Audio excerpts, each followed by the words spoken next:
Olá, irmãos e irmãs em Cristo. Estamos aqui para trazer uma palavra de Deus para a comunidade. E desde já pedimos que o Espírito Santo nos ilumine, nos guarde e nos dê sabedoria para falar da palavra de Deus e também para que possamos entendê-la e possamos cumprir a vontade de Deus, que é boa, perfeita e agradável. Quero trazer uma palavra do livro de 2 Tessalonicenses, capítulo 3, versículos 1 a 3, que vai falar da importância da oração para a pregação do Evangelho. A palavra de Deus nos traz vários textos que nos vão mostrar que é importantíssimo para a pregação do Evangelho a oração dos crentes, a oração da Igreja de Cristo, para que pessoas sejam sustentadas pelo amor de Deus, pela graça de Deus, e essas pessoas que vão anunciar o Evangelho, para que a igreja que vai anunciar o Evangelho possa também estar sendo amparada, fortalecida e protegida pela graça e pelo poder de Deus. Vamos ao texto, então, que nós vamos ler de 2 Tessalonicenses, capítulo 3, versículos 1 a 3, onde o apóstolo Paulo escreve o seguinte: Finalmente, irmãos, orai por nós, para que a palavra do Senhor se propague e seja glorificada, como também está acontecendo entre vós, e para que sejamos livres dos homens perversos e maus, porque a fé não é de todos. Todavia o Senhor é fiel, Ele vos confirmará e guardará do maligno. Aqui Paulo, ele que funda a igreja de Tessalônica, ele escreve orientando os seus irmãos, para que eles também pudessem continuar orando, para que a palavra de Deus fosse pregada pelo mundo. E o contexto que a igreja de Tessalônica ela estava vivendo naquele momento era um contexto de perseguição. E tanto que Paulo e Silas e Timóteo, que foram orientar e pastorear aquela igreja, tiveram que sair daquela cidade por causa da perseguição que houve, para que não houvesse mais confusões e mais problemas para a igreja. Mas é nesse contexto, que Paulo pede oração para que a palavra de Deus seja pregada. E com isso, nós percebemos algumas coisas. Primeiro, a humildade do apóstolo Paulo, que pede orações a seu favor. E isso não é a primeira vez que ele faz nas suas cartas. Ele já havia feito isso lá em Efésios capítulo 6, versículos 18 a 20, onde ele também pede para que orassem, para que ele tivesse sabedoria para pregar a palavra, para que Deus desse a palavra certa para ele, para que com intrepidez, com ousadia e coragem, ele pudesse pregar o Evangelho pelo mundo, pelas regiões onde ele estava indo. Paulo sempre foi uma pessoa que intercedeu pela Igreja de Cristo, foi uma pessoa de oração, e também era uma pessoa que pedia oração. E quando a gente pede oração, como Paulo aqui estava pedindo, ele demonstrou total dependência de Deus, total dependência da graça e da misericórdia de Deus para o seu trabalho missionário e para a sua obra, a obra que Deus estava fazendo através dele. E nesse texto, Paulo demonstra essa humildade, essa dependência de Deus, e também tendo a certeza de que Deus o ajudaria e o acompanharia no seu trabalho missionário. Paulo fez 3 grandes viagens missionárias, né, onde ele fundou várias igrejas, né, e depois ele continuou, mesmo à distância, através de cartas, orientando essas igrejas e orando por elas. Mas sobre qual assunto Paulo pede oração aqui nesse texto? Qual é o conteúdo do assunto que Paulo, quais são os pedidos de Paulo para que a igreja de Tessalônica orasse por ele e por seus colaboradores e pela igreja como em geral? Primeiro, que não é a favor da sua própria pessoa que ele vai pedir oração. Mas vejam só, ele pede orações para que a evangelização progredisse, para que a palavra de Deus fosse pregada pelo mundo. Ele pede por duas coisas aqui. Em primeiro lugar, ele pede pelo sucesso da evangelização. No versículo 1, ele diz para que a palavra do Senhor se propague e seja glorificada. Aqui nós temos duas coisas que ele vai pedir nesse primeiro pedido. Primeiro, que a palavra se propague. Neste texto, a palavra se propague, que do grego significa um corredor veloz, ou também um soldado que corre na batalha, ou para um atleta que está numa Olimpíada.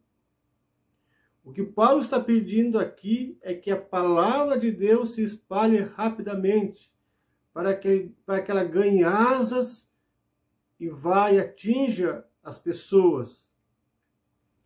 Que a palavra de Deus atinja seu objetivo logo e alcance os corações das pessoas.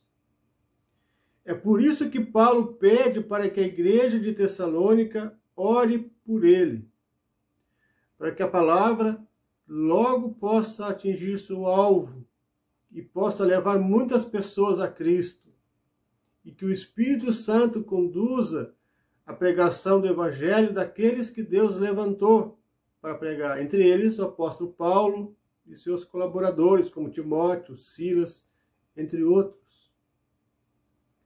A segunda coisa que Paulo pede para que orassem por ele é para que a palavra de Deus seja glorificada.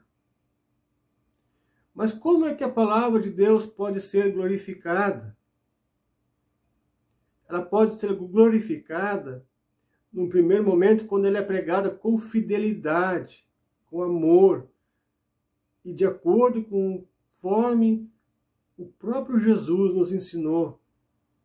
Segundo, quando ela é acolhida com fé e humildade, quando as pessoas entendem pela pregação do Evangelho, que é somente pela pregação do Evangelho que as pessoas chegam à fé, conforme diz Romanos 10, 17, que elas necessitam de salvação, estão completamente perdidas e aceitam a palavra de Deus e vivem uma vida de fé e arrependimento.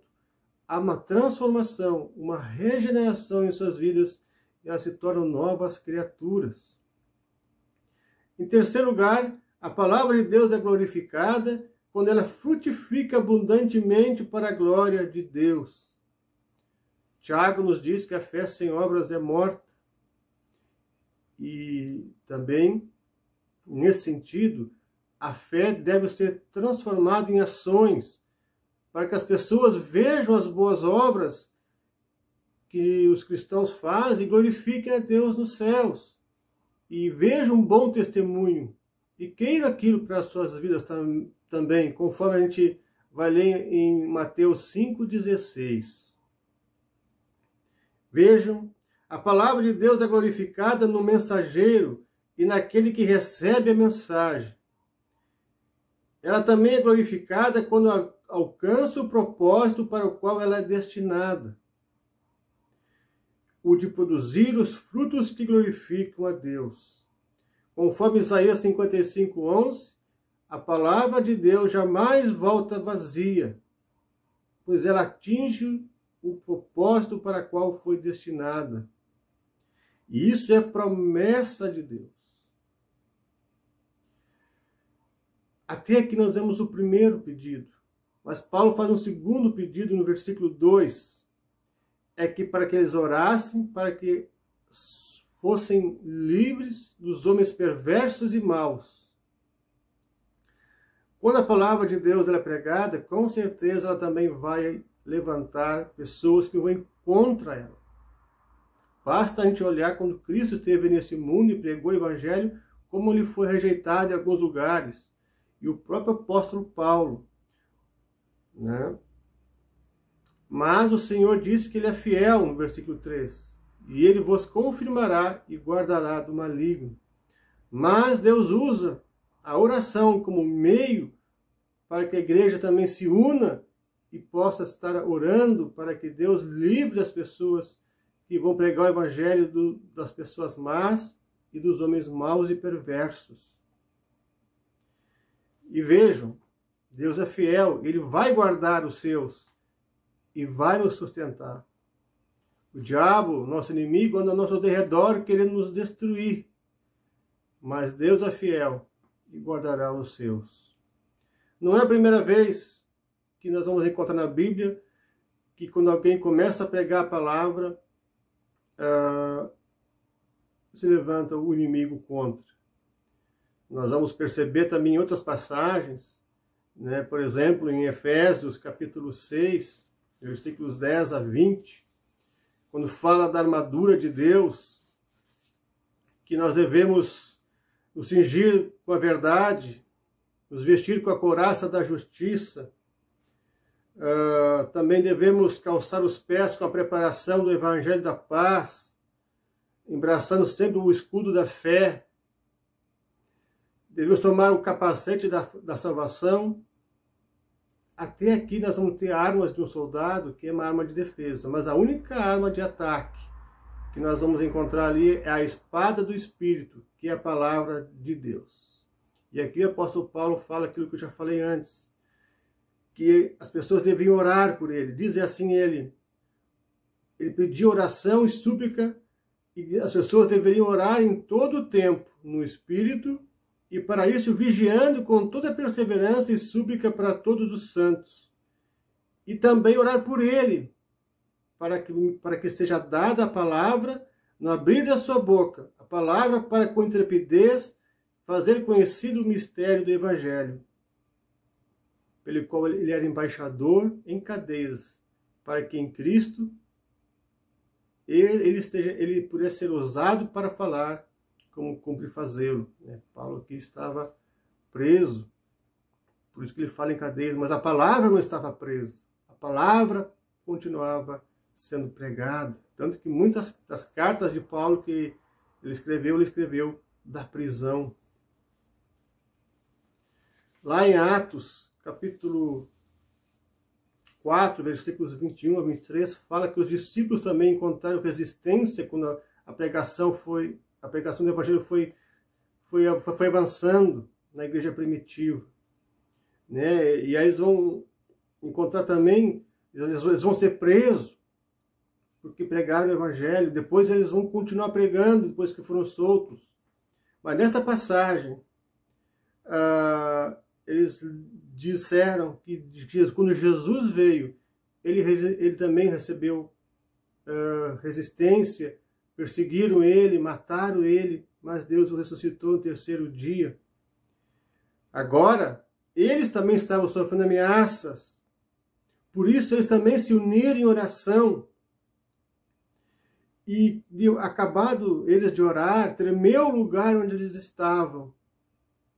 E o Espírito Santo desceu e os encheu de poder. E eles saíram a pregar a palavra com toda intrepidez, com toda ousadia e coragem. Para terminar, mais um texto que fala da oração ligada à pregação do Evangelho, que é de Lucas 6, versículos 12 a 16, quando Jesus vai escolher os discípulos, os seus apóstolos.